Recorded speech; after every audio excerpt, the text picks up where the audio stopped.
在雪中悍刀行中，江湖当中有着很多大势力，这些大势力当中都有着高手坐镇。按照9品制的划分，也只有1品境界才算是宗师级的高手。今天我们就以1品高手的数量来评定，看下黎阳的10大势力当中哪个势力才是最强的。第5个，武帝城。武帝城作为这个时代的武道圣地，主要原因就是有着王仙芝坐镇。作为这一个甲子武帝的老怪物，王仙芝虽然自称天下第2，但是他的实力却是实打实的天下第1，仅凭一双拳头就能打遍江湖无敌手，镇压江湖一甲子。数十年的时间里，前来武帝城挑战王仙芝的高手不计其数。王仙芝从不以境界压人，只凭双手和挑战者同阶一战，大大小小1400多场比试，王仙芝一场未败。就算是邓太阿和曹长钦这样的同境第1人，也只能在王仙芝手上争个不败。除了王仙芝之外，武帝城的高手也不少。王仙芝收了4个徒弟，这4个徒弟都是1品境界的高手，其中最强的就是大徒弟于新郎。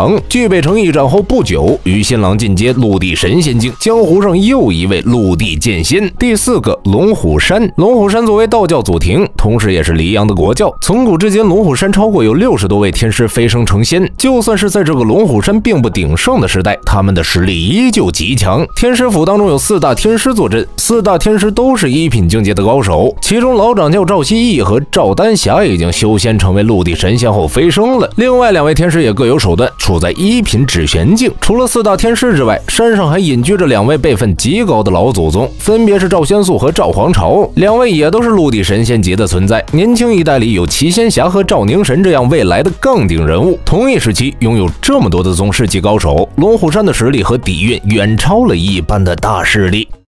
在雪中悍刀行当中，黎阳的江湖上有10大势力，这些势力能够排进前3的都有哪些呢？第3个，北凉王府。北凉王府是江湖上的3大禁地之一，之所以会如此厉害，是因为它是北凉王徐骁的王府。徐骁不仅掌握有30万北凉铁骑，王府当中隐藏的高手也是数不胜数。前期出场的1品高手就有老黄、楚狂奴等等，最强的就是那听朝阁下画地为牢20年的李成刚了。在徐骁封王北凉这10几年的时间里，王府当中遭遇过无数刺杀，有针对徐骁的，也有针对徐凤年的，都被王府的死士和高手给挡下来了。徐凤年身边的丫鬟几乎都是他的死士，个个都是习武的高手，其中红薯和青鸟的境界达到了1品。徐骁身边的护卫早年间是1品指玄境的老黄，后面是韩崂山，同样是1品指玄境。除了这2位之外，还有个隐藏的北凉核弹头徐彦兵。徐彦兵半步武圣的境界，比一般的陆地神仙都强。还有一只化名吴江隐藏在王府当中的刀甲祁炼华，他是徐凤年的外公，也是一位陆地神仙境的存在。徐凤年成为北凉王后，才是北凉王府实力最强的时期。他自生就是武道大宗师，陆地天人境界。除他之外，陆地神仙级的强者还有徐龙象、徐彦兵、南宫仆夜，1品高手则是更多。只可惜两榜大战结束后，北凉30万铁骑死绝，北凉王府也没有了。徐凤年带着身边的家人和亲信隐居了。